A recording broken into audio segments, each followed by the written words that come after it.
তাহলে এই ফর্মটা ফিল আপ করতে হবে। এখানে সদস্যের নাম, যে সদস্য করবেন তার নাম লাগবে, পিতার নাম, মোবাইল নাম্বার, এনআইডি নাম্বার, এই যেটা বই নাম্বার আছে, এটা কত নাম্বার বই, এরপর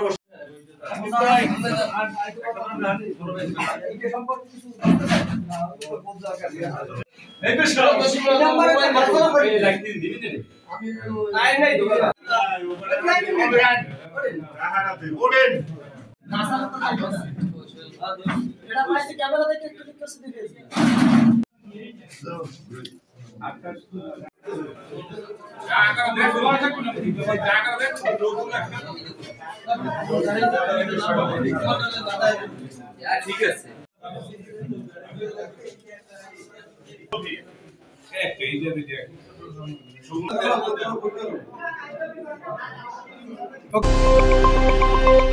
Audio Jungle.